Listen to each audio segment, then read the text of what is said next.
Hello. Welcome, viewers of Smurf 2020 Part 2. We have David Nakayama on the screen right now, streaming all the way from Honolulu, Hawaii, right? That's right. So say something. Thank you guys. Thank you guys so much for having me. This is really fun. Is there like a local greetings from Hawaii to the fans of yours? Aloha. It means hello and goodbye, and also love. It's a very multi-purpose word. It really is. I don't have a lot of other words that mean that many things. It's actually very practical. So you actually save a lot of learning. It also means terrible movie, but that's. Part of my family is Japanese, so I should know the Japanese greetings as well. But I'm much worse at that. Ohio. There you go. That's the one I know. I didn't think I'd impress anybody by saying that. No. Same as me. I only have Ohio in me. Anyway, so really appreciate that, David, you actually agreed to actually come on to our live show. So how it is really quite relaxing. How it goes is we have some topic to chat about. If you have some show and tell that you can actually share with some of your fans here, we can actually do that as well. So, but first thing first, how are you? How's the family? How's things at Hawaii? Are you guys safe? I hope so. Yeah, you know what? Unlike a lot of the United States, you hear in the news that the United States is doing pretty badly right now, but our numbers in Hawaii are fortunately very good. We worried that when tourism opened up, that maybe it would get worse, but so far it's pretty good. The numbers are calm, and we're still able to go to restaurants. So my family was just out a couple hours ago. We had lunch out. We walked in the water by the beach. So things are fine for us, thank goodness. That's really good. But I think that observing all these new norm standard of operation procedure is actually also a need, like wear a mask, keep your social distancing. Those are really important, and stay hygienic. Absolutely. I have a theory that so much of our culture here in Hawaii is based on the Asian way of doing things, and in Asia obviously it's more culturally acceptable and to wear a mask. It's not a big deal over in Asia. And so I think a lot of that spills over here. And so I don't walk around and see anyone not wearing a mask. I imagine there are other parts of America where that's a problem, but not so much here. But that also comes into a slightly different topic, right? Because considering that travel ban is actually still enforced right now, do you see less people at Hawaii, like less touristy? Has businesses gone into problem because it's so dependent on the tourism industry? It had been a big problem. They recently opened it up where if you can show that you've had a negative test before you come out here, you're allowed to come without doing the quarantine. So tourism is kind of open again. I'm sure it's not the 30,000 a day or whatever it was that they used to get, but it's back. Like the Waikiki Strip is open again. People are allowed to walk around. Lots of tourists on the beach. I just saw them today. So Hawaii's sort of back in business as well as can be expected. So that's good. And how about yourself? Being in the pandemic, hopefully this is locking down for so long at home at the island. Have you been staying sane? I think you do, because we've been seeing a lot of output from you. So Yes. Well, fortunately, the work that I do is basically unaffected. I don't have to go into an office. I don't have to, I submit all my work digitally anyway. So I've been able to basically keep on trucking the entire time. And if anything, the thing I didn't expect is I've been even more busy during the pandemic months than I was before. I don't know how that's possible, but it is. I have had more work and more high quality work. It's a luxury. I'm really grateful for this opportunity to be able to do great projects to the point where I have to turn things down. I do not have enough hours in the day to do everything that's offered to me. So I very politely every day have to tell someone, I'm sorry, I'd like to do that, but I just don't have the time. The good news though is that means I have all the best projects I ever want to work on right now. So you get to actually pick your own projects right now. Yeah, I had been in the video game industry for a good 12 years, but about 5 years into that, I started missing comics and I started getting back into the covers. And at some point, I realized, well, what am I doing? What I really want to do are these comic book arts, specifically the covers, and decided to go freelance. And about 3 years ago, full time. And I wasn't sure how it would go, but fortunately, it's been great. I've been able to make just as much doing the freelance projects I want to do as I was doing art direction in video games. So that's been a really nice surprise. Really lucky for that. But it's also kind of cool when you can bring that experience you've had with the video game design work into your comic book covers. Hancock, if you want to show the X-Men Versus cover that he did recently. Yeah. I think is a Good great example. example of that. Psylocke versus Mr. Sinister, and there's the other one. Yeah, just a moment. Yeah. No worries.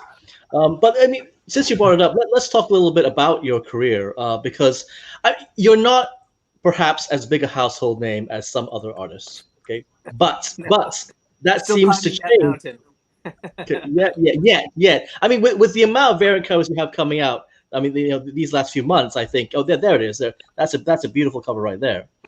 Thank you. Yeah, but I'm looking back in your career, and it's something that I think a lot of people would envy because you've worked on so many incredible projects over the course of your career. I mean, and some things people might not know about because your name isn't plastered prominently on them. I mean, you worked on City of Heroes. You worked on all those mobile games, the Avengers Academy and Harry Potter. You're doing all the toy packaging for the Hasbro stuff. I mean, these are. I mean, any one of those is like, wow, that's a very cool thing. And and of course, the PlayStation magazine covers. I mean, which are absolute fire. I mean, those are. Thank you. Yeah. I mean, just again, incredible pieces of work. Any one of those achievements, I think, is like a milestone in an artist's career, and you've managed to hit them all. I feel lucky. It's thank you for going over the greatest hits. Looks like we got there. Yep. So that was was our first one. For the last 3 years, I've worked with official PlayStation Magazine UK. That's the second one, and then more recently, our third year, we did sort of individual covers. Don't know if you have those, but anyway. Yeah, I've been really lucky. Like I said, when I went freelance, I wasn't sure what was going to happen. I had some faith that the comics industry would still have some work to throw my way. But what's been really beautiful is that unexpected things like working for USAopoly on board games or Hasbro for toys, still the PlayStation Magazine stuff, and occasionally a video game cover art will come in. When you're freelance, you can work for anybody really, and it's been really gratifying that people come seek me out. I don't have to go, banging on people's doors for work. All I have to do is have an Instagram presence or art station. People find me that way. The blessings of social media. What's that? The blessings of social media. Oh my gosh, it's so different. Like young people or ArtStation, maybe. Yeah, especially that one. That one's really important. When young people ask me, what's your advice? How do you get work? I'm like, well, if you're on social media, you're kind of doing all you need to do. It's not how it used to be. Like when I first got work, I had to physically fly myself to a comic book convention with a portfolio of pages printed out, and put into a binder, and I'd have to huff that thing all over and try to find time with an editor that would look at it, and then maybe they would like it enough to give me some work. That's not how it is anymore. Now people will find you on social media, so the onus is on you as the artist to make quality work that will stand out to the people that are looking for it. So double-edged sword, right? Easier to put the things out there, but harder in the sense that you have to compete with the entire world worth of artists for that work. Even some Malaysian artists, Singaporean artists right now. Missed that just because you guys. Sorry.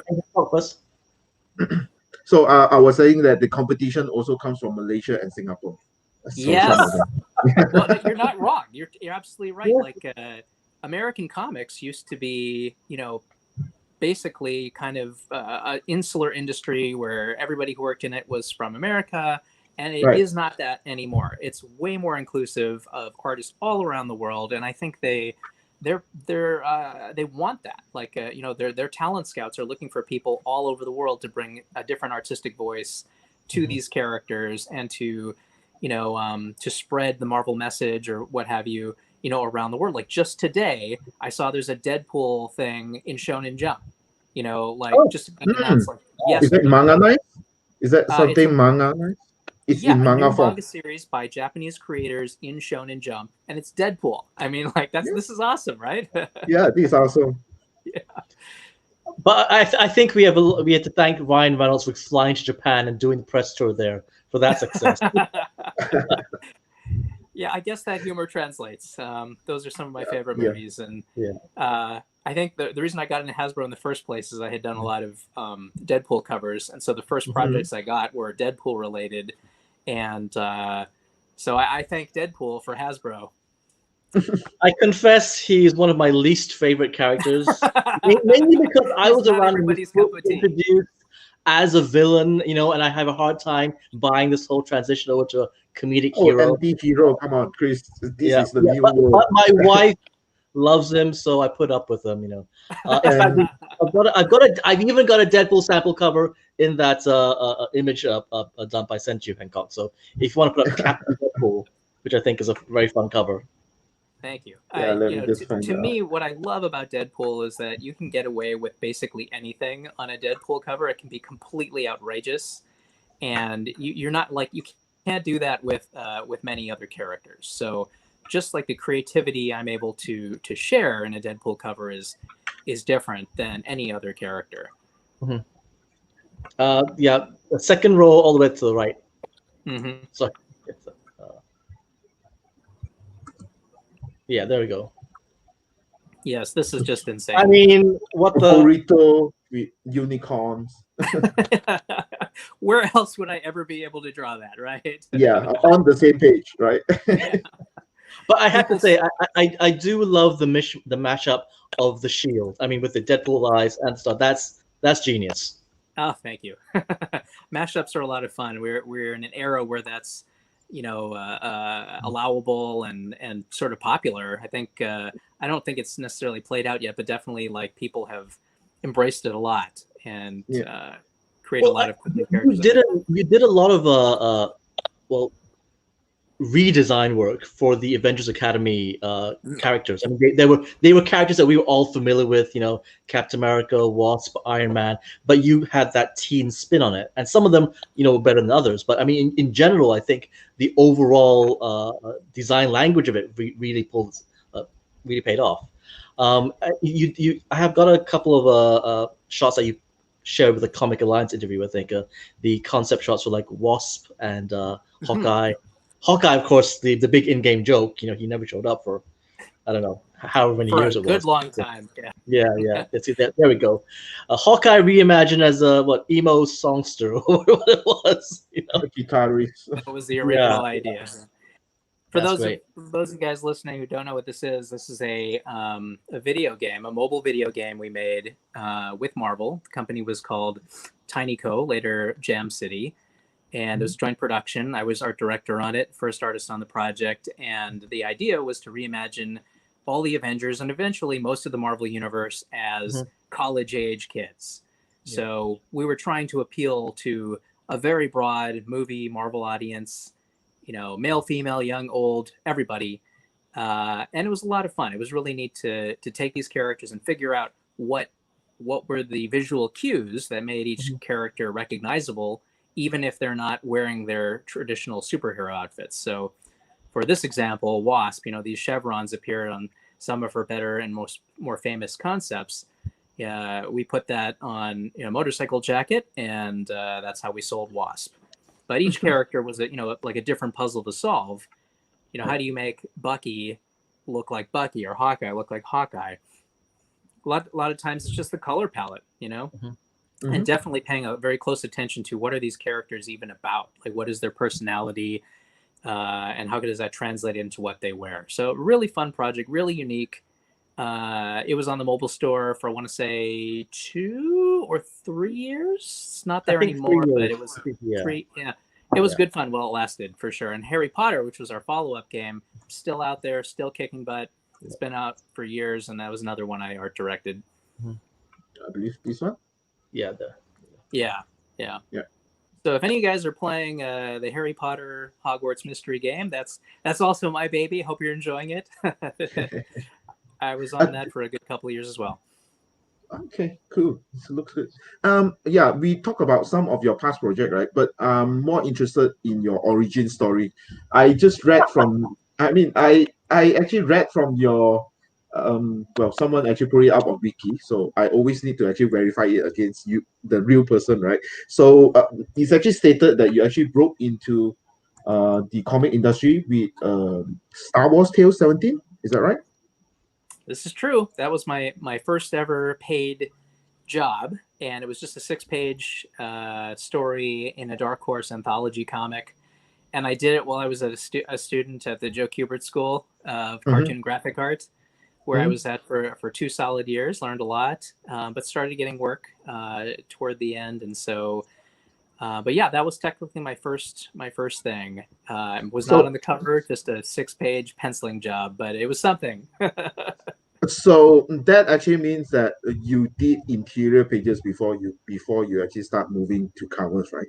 So that actually coincides with one of the audience questions. Like you are such a unique style. What are your influences? What is the root of this style, and how did it come about? Yes, I see that. Thank you for the question, Reynold.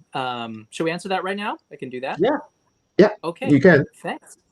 Awesome. So where does the style come from? I think, with every artist, you're always standing on the shoulders of giants. There are artists whose work you love when you're younger and trying to figure it out and trying to, learn even how to draw. And for me, what originally sucked me into comics in the first place, and then art alongside, was Jim Lee's work on Uncanny X-Men in the 90s. That stuff, just one look at that. I'm 13 years old or whatever it was. I took one look at that. My neighbors, two male neighbors who were a little older than me, had these books, and I saw that. I was like, wow, this is like, I didn't know comics could look like this. I didn't know art could look like this. It's so cool. And I just immediately became a reader and like a wannabe artist. And this was a different time. Like every kid I knew was into it as well, and was trying to do their own little comics and stuff, making up their own fake team of X-Men, whatever. We all were. And so Jim Lee was like the gateway drug for me. But as I explored more comic artists, I eventually learned about Adam Hughes, and I eventually learned about J. Scott Campbell a few years later.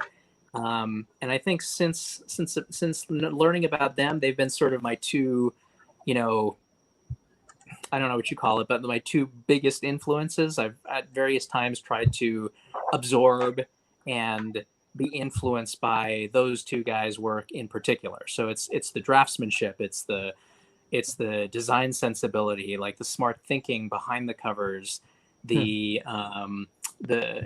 personality that's at play in every cover. These guys are not just going to draw like hero A fighting hero B covers like we see all over the stands every single week. There's something unique about every single cover they do, and I love that. Then the last piece of the puzzle was I alluded to going away to video games for 12 years. Well, I learned how to paint digitally at that time. So I went into video games barely understanding Photoshop, just having some classroom experience with it. And then 12 years later, that's what I did. I was a Photoshop painter. So I combined that with my traditional comics a la Adam Hughes and J. Scott Campbell. And those three things together give you the style that I have now, which I think of as a sort of part painted, but then also part graphic line or some kind of graphic, like the Spider-Man pic you see behind me over here. Right. Very painted, but also like these cities are just white. There's nothing else in that except white. So it's a flat negative color. space. Right. Exactly. So like combining things that are very graphic, holding lines maybe sometimes with something that's very painted. That's what I think of as my style now. The juxtaposition of the two. Thank you for the question. Great question. Yep. So but it works really well. right. I mean, I think I would say that your characters are a little more Campbell-like, and your composition is a little more Hughes-like. But then you bring that whole video game dynamic to it. You know, it's very it's got that industrial language to it, so you can see the layout of it. Oh yes, and you're now infamous serial killer covers. Yeah, Yeah. that's very fun.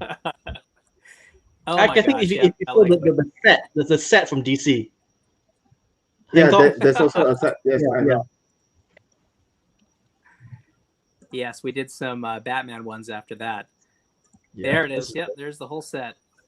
But But, yeah, but this was such an is interesting. this idea or design in plan that you would think that you can actually just reuse it with a slightly different character and you actually work, or is something that just innovated along the way You know what? because of When we the did that quality? Venom one that you showed a minute ago, Mhm. I thought, well, this is really fun. I don't know if this is going to go anywhere, but I'm going to have a lot of fun making this. And it was really well received. People really liked it. They thought it was so funny that we Right. did 2 more symbiote type And covers. You know, Carnage. other Yeah. Carnage and Scream after that.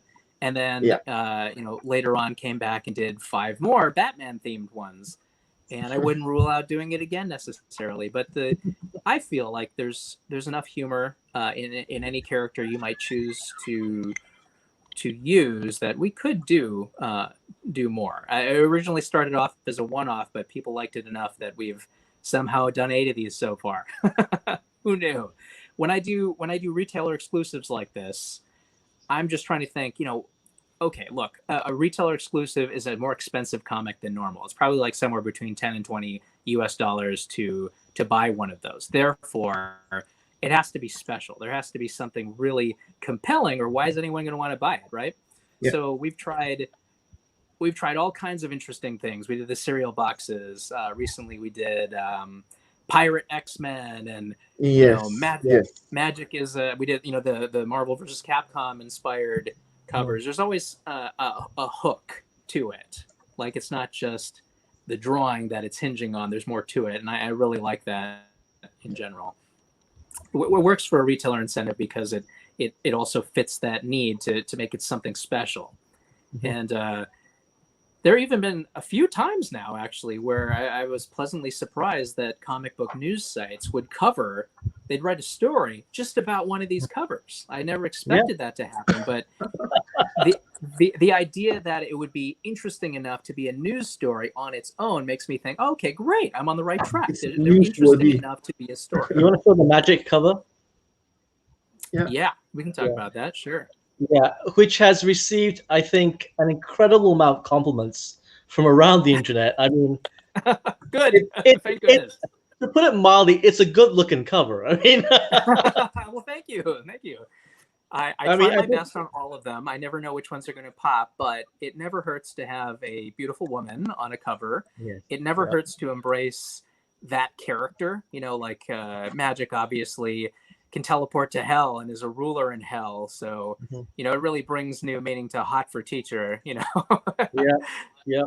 Oh, there's Limbo's best teacher. Yes. Yep. Had to acknowledge it. So it has a lot of things for you to sink your teeth into. It's not just one thing. And I'm always trying on these covers, like my heroes, you know, Campbell and Hughes and Jim Lee and many others, you know, what's special about this? How is this going to be something that people want to talk about, you know, for more than 3 seconds? I will say that I think I particularly like this cover because I look at it and I think, wow, that's just another great Nakayama piece. But then I found out you actually did this traditionally, unlike the stuff you've been doing for a while now. So the only thing that annoys me about this is that, you know, the guy who commissioned it, you know, bought it before I had a chance to. Oh, come on. This is not about you, though. I know, but I mean, it's not about nice you. You can bring all that skill and flair you've accumulated working digitally back to traditional. Because I mean, this is indistinguishable from, you know, a polished Photoshop piece. Well, you know, as a matter of fact, I still have all of the originals for these latest covers right here next to me. Would you guys care to see them? Oh, yes, please. Yes, please. Okay. That's a great thing. Yeah. See, I have a plan, Hancock. It's all gonna... Okay. It's not about your portfolio. Oh gosh, this is Oh, amazing. damn. So That yeah, is this is the Yeah. one we're talking about, Yeah. and I wish I could be faster and make more of these available to people out in the public. In this particular case, I had just started working with Unknown Comics on a series of these covers. I owe them a lot, like they're giving me a great stage to do my work, and I've been wanting to work with them forever because Unknown Comics, I think, there are many great retailers out there, but they're easily one of the top one or two at this game. Like they're so good at it. They get the best artists doing the coolest, big name covers. And so yeah, like when they asked to buy this thing, of course I have to say yes. I wouldn't even be making it if it wasn't for Unknown. So fortunately, they've honored me by buying some of my work. And I have some more. You guys want to see some other ones? Yeah, absolutely. Of course, yes. If any future ones as well. There'll be more, and they won't just be. This is also traditional. This is actually okay, out of expectation. Yes, I'll move it a little closer. You can see that it's. I believe that this particular cover has been sold out as well at the retailer side.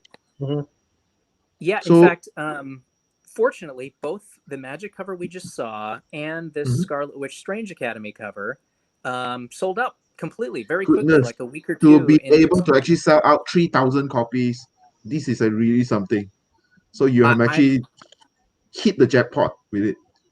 I'm amazed, and I want to, if any fans, are listening to this and you pick these things up, thank you. I mean, seriously, like I know they cost more than a regular comic book.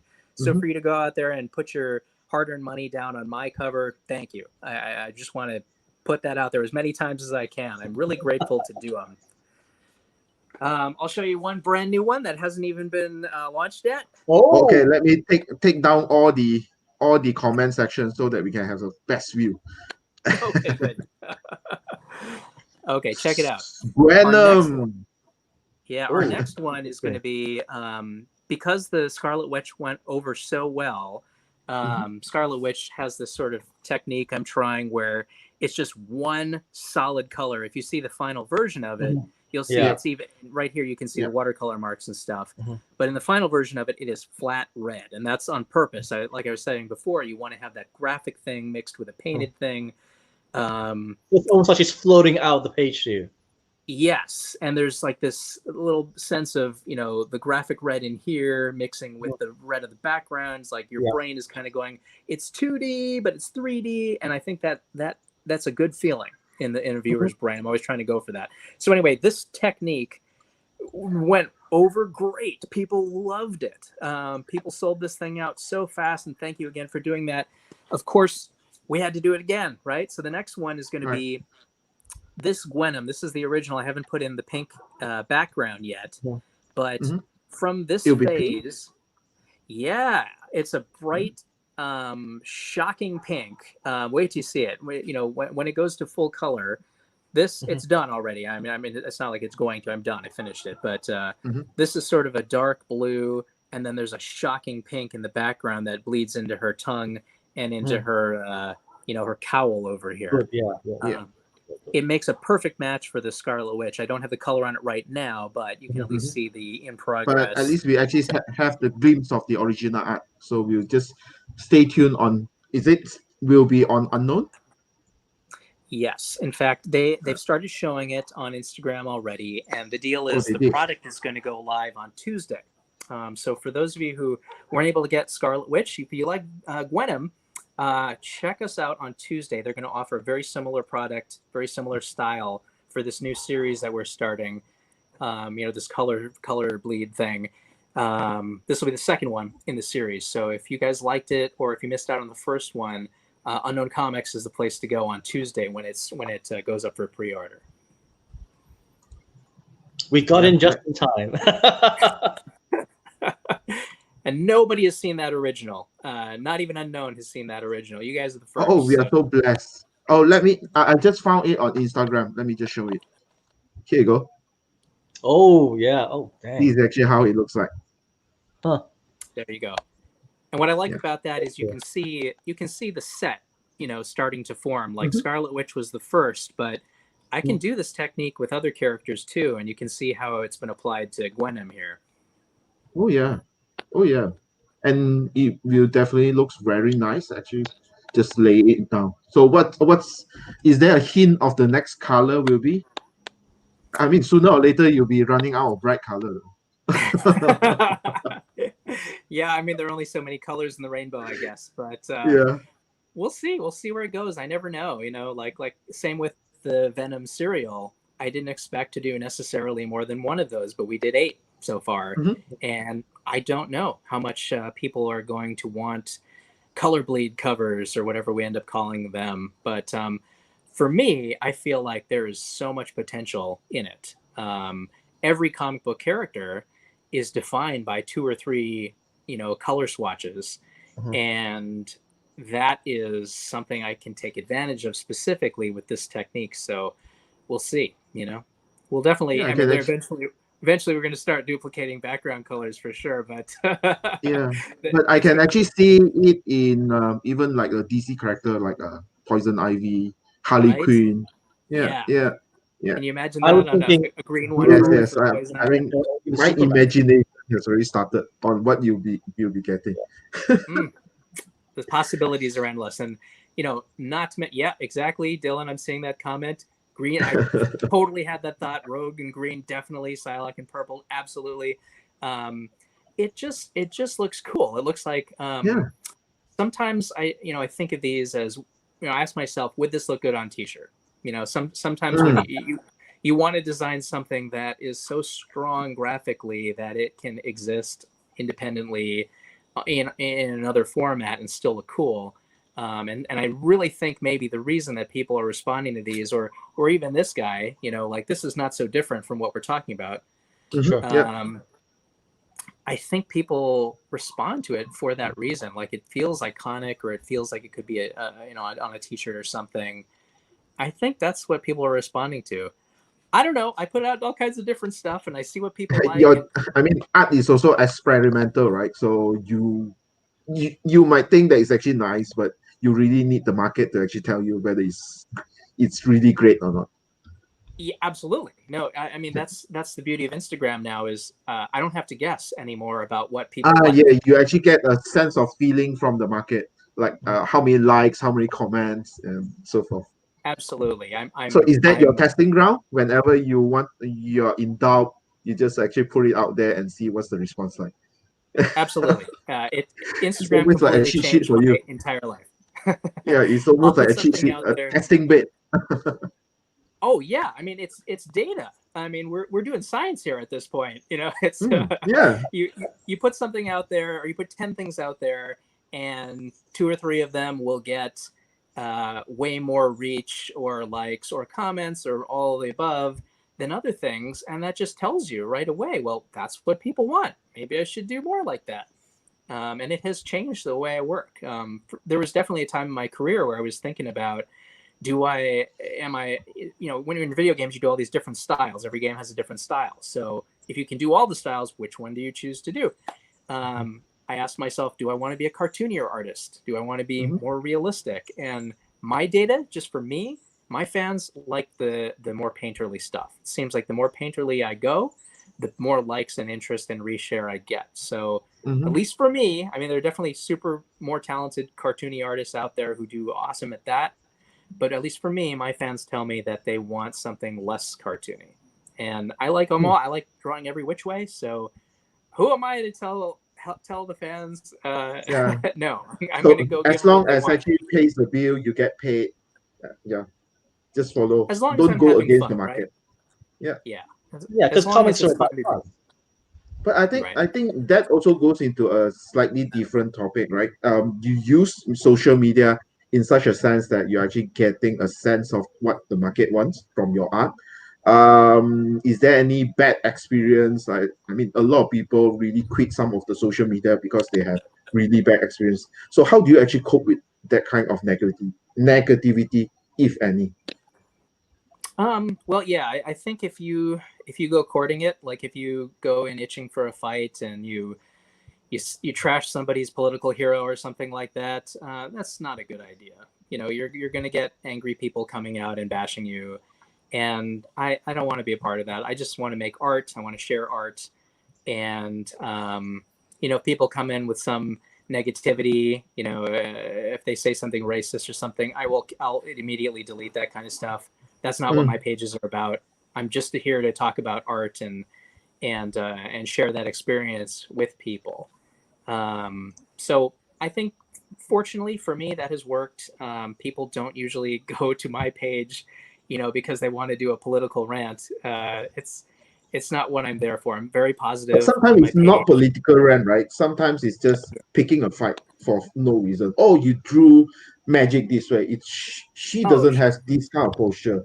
And people that get too fanboyish and fanatic about things they love, right? That's true. Yeah.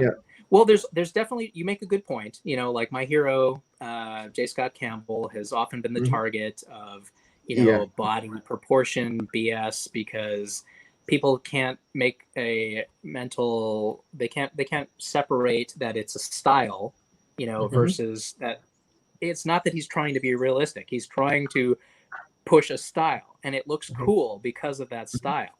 People love it because of that style. And so if you don't like it, that's fine. Like, don't buy his stuff. But lots and lots of people love it. So don't hate on stuff that other people like, I guess is how I feel about it.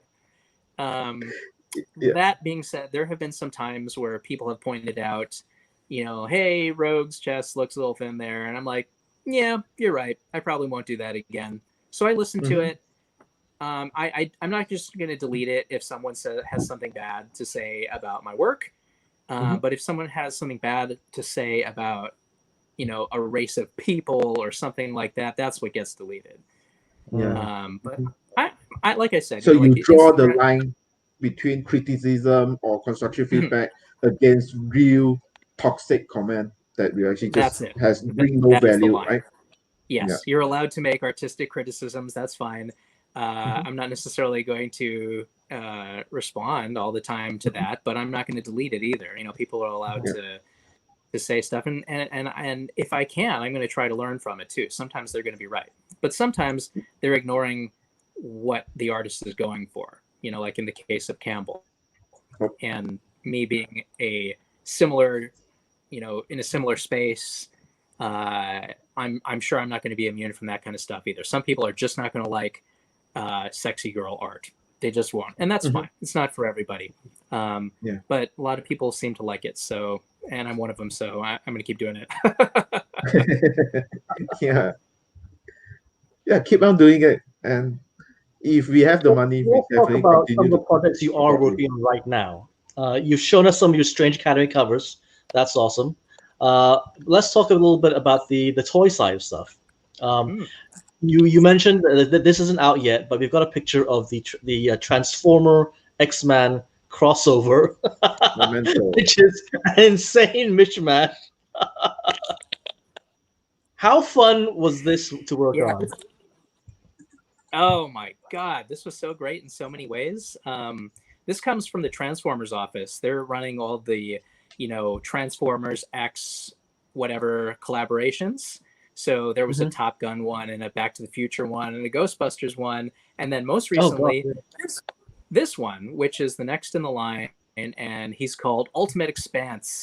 And he is the Blackbird, the X-Men's Blackbird that transforms into a humanoid figure with some reminiscent powers. There's some Cyclops moments, and there's a Wolverine energy claws, and he's got another thing that kind of looks like Psylocke's psychic knife. It's like I don't think anyone saw this coming. No, literally no one predicted this. But then once you see it, you're like, oh my God, how cool, right? If you're an X-Men fan, you got to have this. It's so cool. I mean, terrible name. Don't get me wrong. I think Gigawatt for the Back to the Future one is poetry in comparison. But that's just a cool looking toy. I mean, it makes you want to collect toys all over again. It does make me feel that way. So for me, this was a big deal also because I had not drawn a Transformer in a long time. Certainly not professionally. And this was a real fun way to get back into that world. And they, they wanted it done in this, I could have painted it, but they wanted it specifically in this line art, comic book inspired style. When you match it up with the box, like the packaging that they created for it, it makes perfect sense. Like they have the old Marvel Comics logo on there. It looks like products from that time. It's exactly Mutants in Disguise. Thank you. It feels nostalgic in the best way, in addition to being a cool crossover. So yeah, what can I say? One of the best projects I've ever been part of. Yeah, I do have some questions regarding on this creative process, right? Was this designed by you? The entire thing? No. In fact, someone else designing? Yes. Mm-hmm.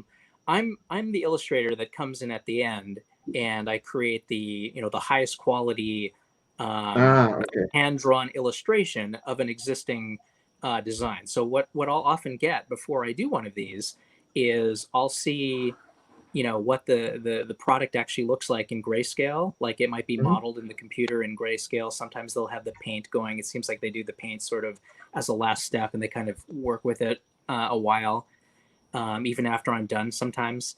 And I'll take their design and I'll kind of give it life. Like it won't be a stiff T-pose. It'll be, he's coming right at you with his claws, and you can feel the life and the energy in it. That's kind of what I'm there to do. Infuse it with that style and life. Well, would you imagine this to appear as a game? Like, it would be so great if they did something with it. You coming from the background of a game designer, would you actually think of something for it to actually fit into a game, like a big boss or just a character that you can use? Sure. I mean, why not? I think it'd be great. And like when this got posted, my old collaborator from the X-Men '92 comic, one of the writers on the book, he commented, "Darn, we should have done that in the comic." Missed opportunity. Didn't have the rights back then. You wouldn't have to necessarily call it a transformer to communicate. Yeah, just do a mecha. Yeah, so I think there's life for these, beyond the one toy if they wanted there to be, but who knows? You never know.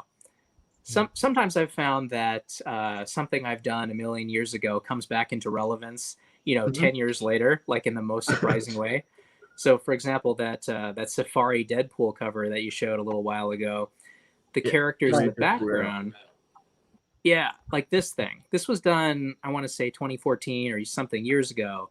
And it's relevant again in 2020 because there's this Marvel Disney Plus show called Marvel 616, in which a whole episode is dedicated to these guys. Like the guy who directed the show went out and figured out the whole history of these guys and interviewed them and talked about obscure Marvel characters, and suddenly this image is very relevant again, especially because he wrote this comic that this cover was for. Really? Oh gosh. Yeah, Paul Scheer wrote this comic.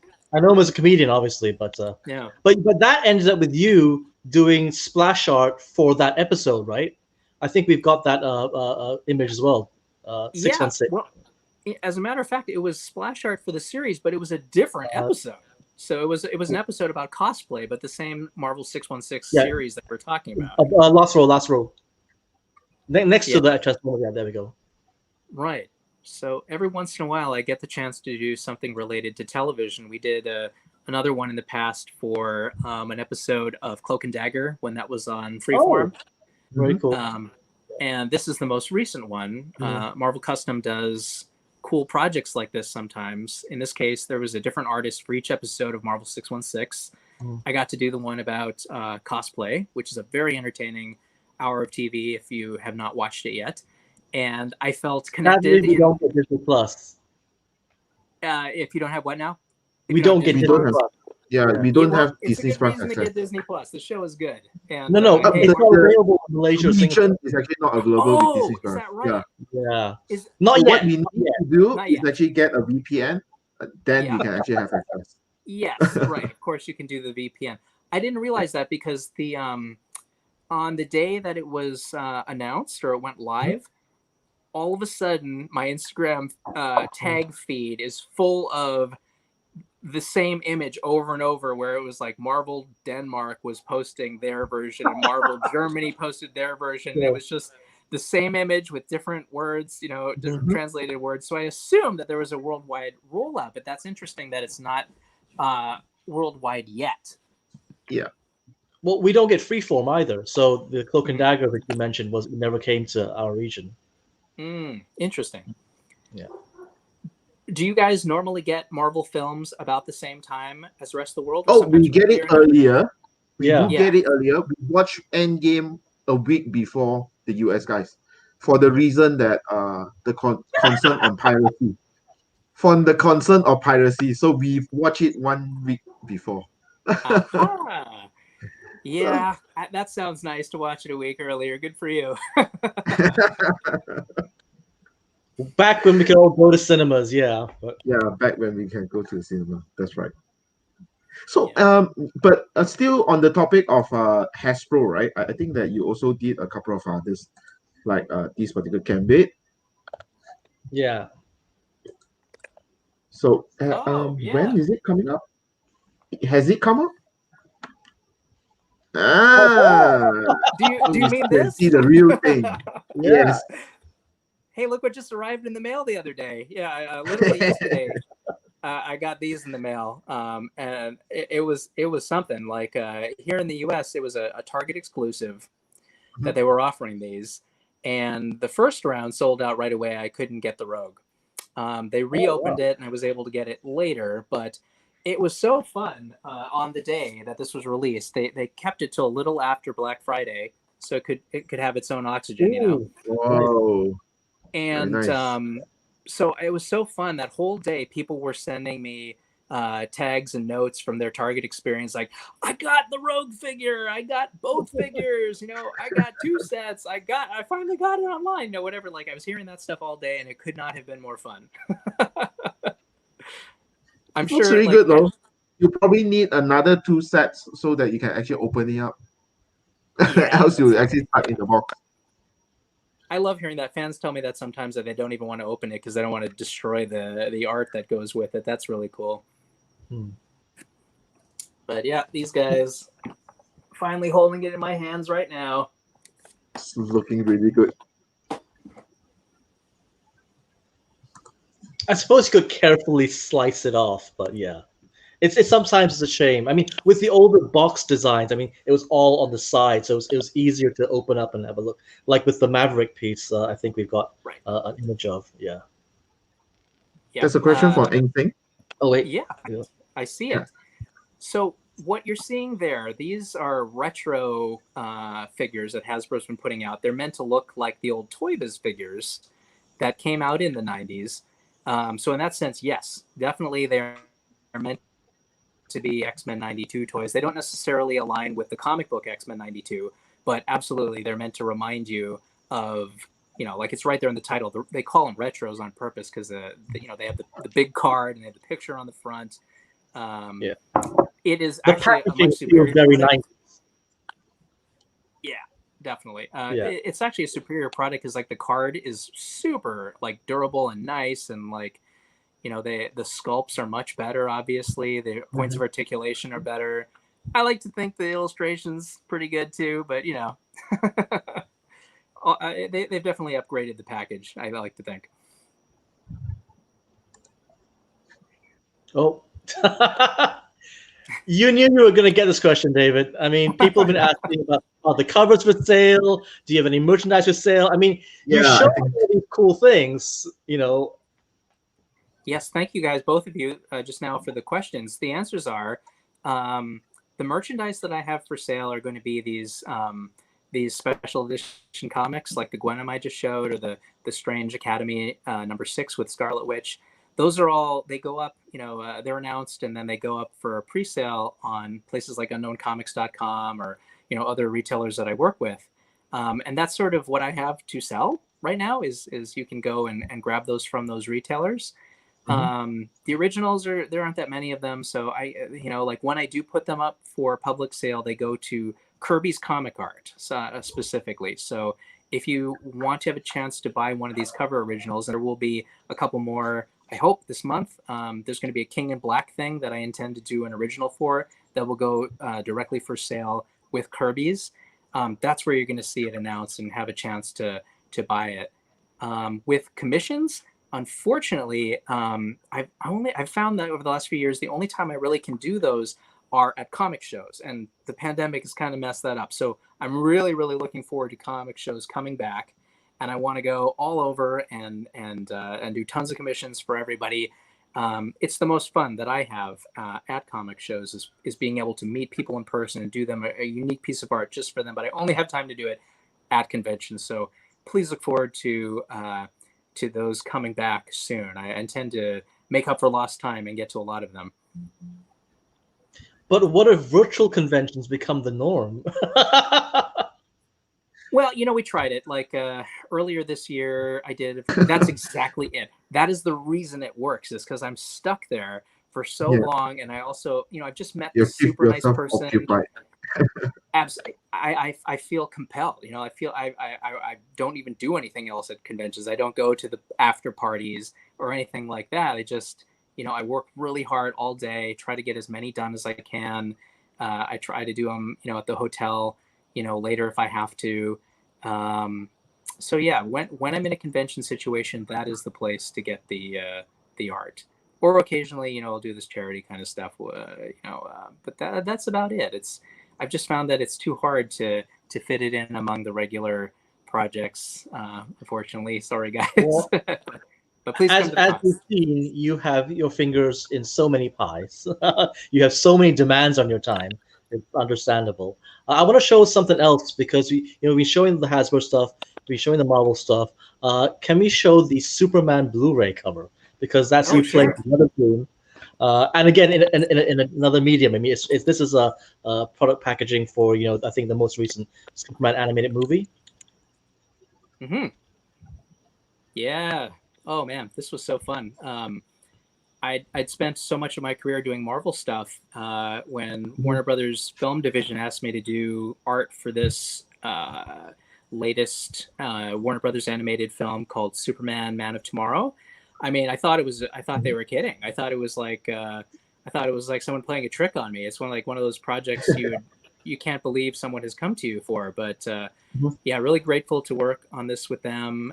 I learned a lot about that process and about their company. I mean, I'm familiar with the characters, but it was really fun to learn from the people who work with these guys every day, what is it that makes Superman look like Superman and vice versa, or how are they trying to position the new Parasite? All this stuff was fascinating for me to learn, and it's been fun working with them as well. Recently, I got to do a cover for a DC Future State. Do you guys know about DC Future State? Yes, we heard about it. Yes. Cool. It's a new upcoming line of comics where they imagine the distant future of the DC universe, and I got to do one for the future Superman. So it's called Superman versus Imperious Lex. I did the variant cover for number 3, and I think that might be my first real in continuity DC cover. So it was obviously very special to me, and I maybe I've told the story too many times, but for me, when I started collecting comics, it was right about the time where the death of Superman happens. So right before Superman 75. So I'm 13 or 14 years old. I'm getting interested in comics in a major way. It's changing my life, and the whole course of what I'm going to do, for the next 35, 30 years to come. I'm buying all the issues leading up to it. Doomsday's showing up. He's killing everybody. And then Superman 75 comes out, and I'm going with my dad to the comic store, to get a hold of this magical item. So Superman is a big deal to me.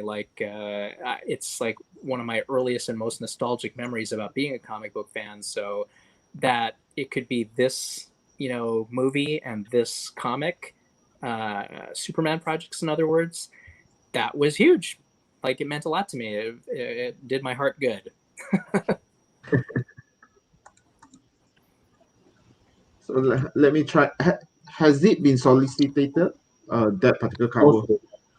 Yes. Yes, I believe it. It was recently solicited in the latest round of solicits. I think it comes out in March. It's the 3rd issue, so it's a little ways to go, but the image is out there. Okay, I seen it. Let me just pull it up. Oh, great! You are fast. I mean, like we're talking about it, you already have the Oh, image come going. on. Yeah. Amazing. I'm actually at the other screen. I'm good at multitasking. You are. That's why you have the control tower for this entire event. Yeah. Just fine. Great. Instant gratification here. Oh, hey. That's a the one. very different looking Yeah. Superman.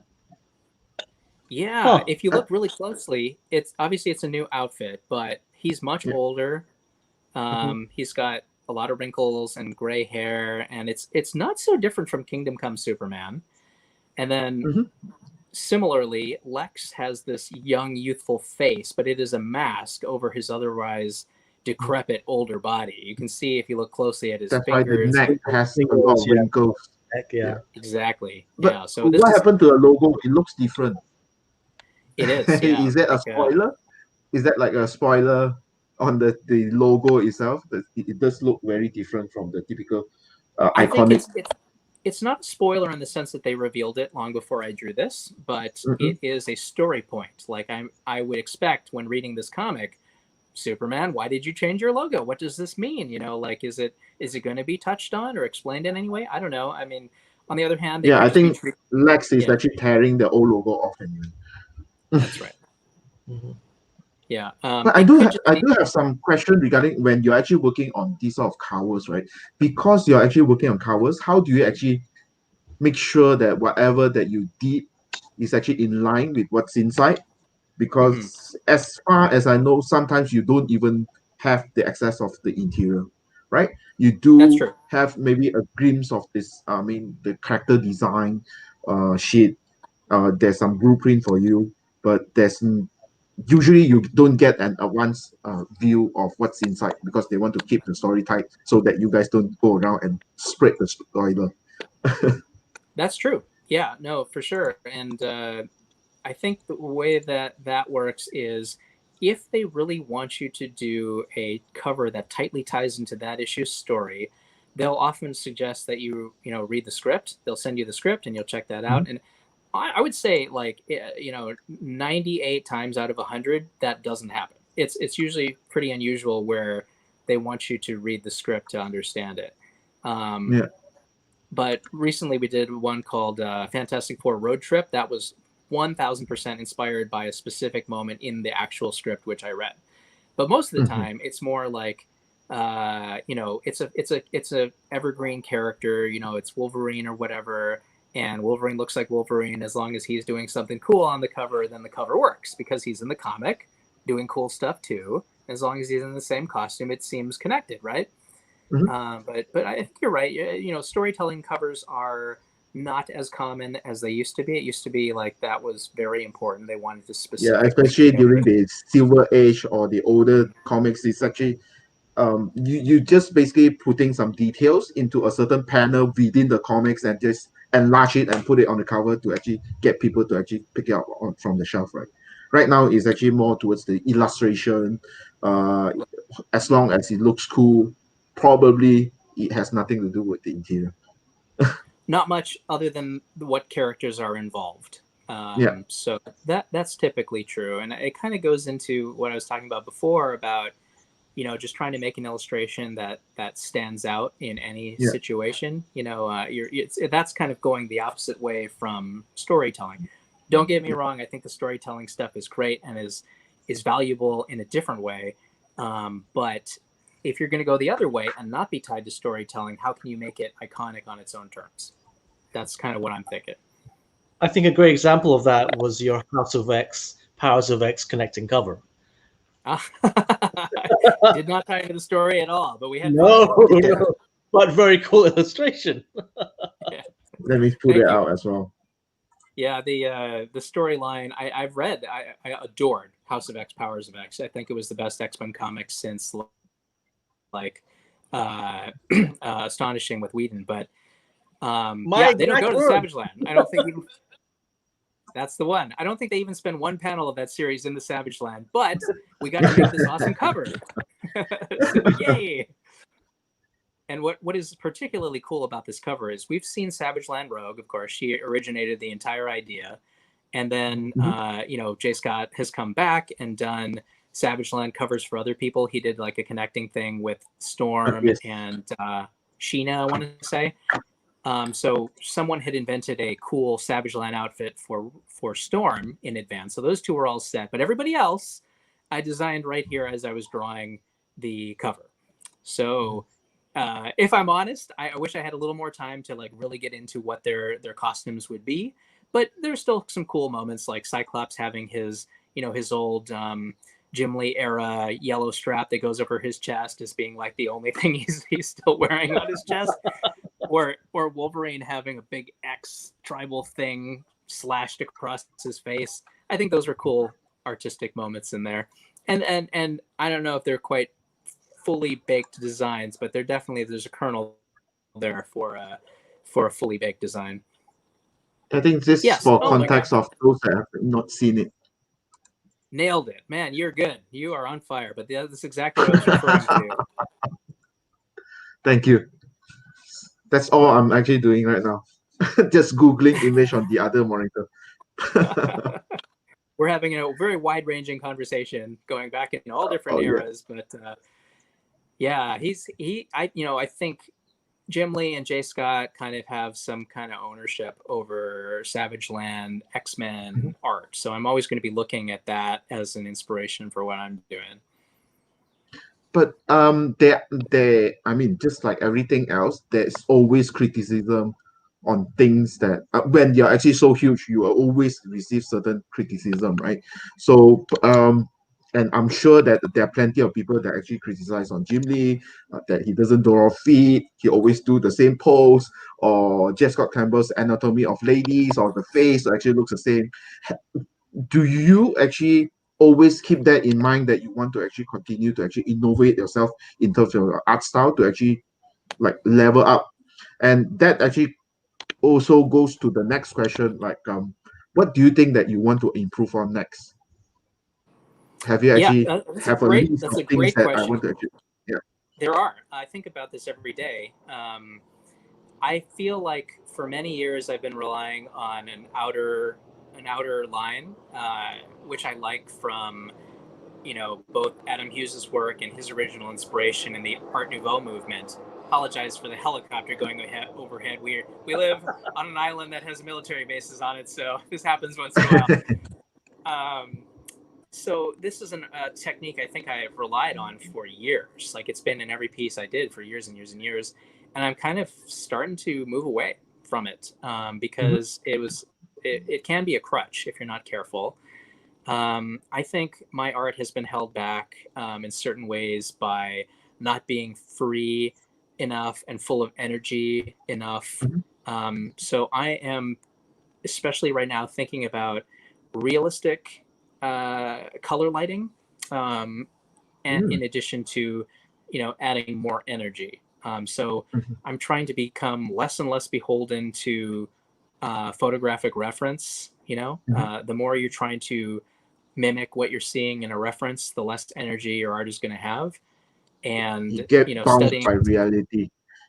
Exactly. Going for hyper reality, I think, is more interesting to me than reality. But at the same time, I'm also trying to maintain that level of painted detail. And so the way I'm doing it is I'll have photographic reference, but I'll just use it as an inspiration rather than like trying to go one-to-one. So in that way, I can keep the poses loose and free and get more energy, which I feel has been lacking. Yeah. But also have that sort of painted detail remain by looking at something real for everything I draw. What it does mean is I need to have more reference available for the things that I draw, you know, because if I'm going to be free, I'm going to need to be able to see everything from every different angle and have some kind of reference to understand the muscles and everything before I start drawing it. And then, you know, an ongoing thing is this realistic lighting. My brain works more with, you know, Wolverine is yellow and blue, and it's going to be this yellow and this blue, and the lighting isn't the colorful lighting that comes in afterwards is a rim light and done. Like that works in comics, but I'm trying to see what else I can do beyond that in some of the pieces I do right now. It's a work in progress, but to answer your question, these are the things that I feel like I'm weak on that I could get better at. Yeah, that's really good. Really looking forward to have you applying all these new skill or new changes to your future covers. Thanks. I think the energy thing is happening quicker than the others, especially because I got to study some J. Scott Campbell up close recently. But the you acquired some original art, or what? You managed to actually study them recently? Did you acquire some original art? It's not something that I own, but I got to look at it up really close. And I'll have more news later. I can get into the story more later. But it's not something I own. So make sure that you come back to tell us the stories. I'm happy to, yeah. But yeah, sometimes when you can see the art not reproduced at a small size, but actually see the marks and understand what the artist was even doing on a moment-to-moment basis, it can completely change the way you're thinking about it. And I work really clean. I don't have messy marks, and I think of Campbell as also being very clean, but actually his individual marks have so much energy, like the directional, direction that it has, the way there might be a little ink blob at the beginning and then it goes thick on the other end. He's thinking about every single mark that he makes. I hadn't thought about that in that way before, so it's making me think and imagine what I might do with that too. Cool. Well, look at the time. We actually have so much fun, and time just flew by, right? We are already in the more than an hour mark, and we have like remaining of maybe 7 more minutes. So, is there any other questions coming from the floor? Well, there are people that actually ask, like Eugene actually asked, any exclusive for us to buy from you today? Do you have any complimentary copies of complimentary copies that you receive from your retailers that you want to get rid of, or your excessive stocks that you want to sell to fans in this particular event? Well, like I was saying before, I don't really run a store. It's something I just decided I couldn't do. I don't have time to do the actual art and then also run a store. It's something I'm working up to as a business, especially working with Kirby's. I think that it might be the right time to bring in help to help me do things like have an online store, create a sketchbook finally. Things people are asking about all the time that I just don't personally have the time to do without sacrificing being able to do the art. So we're right there at that point in my career where I really need that help. But for right now, I don't unfortunately have anything I can sell because I don't sell anything that way. For that reason, it would just take too much time. But I have that next best thing, which is that brand new cover from Unknown Comics on Tuesday is going to go up for sale on Tuesday, very, very soon. And there are other things like that, that get announced from time to time. So please watch MySpace or Unknown Comics page, or any of my other retailer friends that I work with. That's where you're going to be able to actually buy product that I do. Super cool. Yeah, I think the serial covers are still available from Sanctum Sanctorum. I bet you a few of them at they least. still have stock of that. Yeah. So if you guys love what you saw today with the cereal box covers, be it the Venom themed ones or the Batman ones, I bet you could find those even today at the Sanctum Sanctorum website. All right. So, well, any other questions coming from the floor? If it's not, we probably need to actually release David back to Hawaii so that he can get on with his life and continue to actually make cool covers, or maybe perhaps again goes back to interior one day and show us some cool stuff. Oh, probably just one last question, right? Do you have any personal project that is always in your mind that you want to do? I mean, some of the artists that we actually interviewed, artists or creators, they always have something that they wanted to tell, but there's always no time to actually tell them.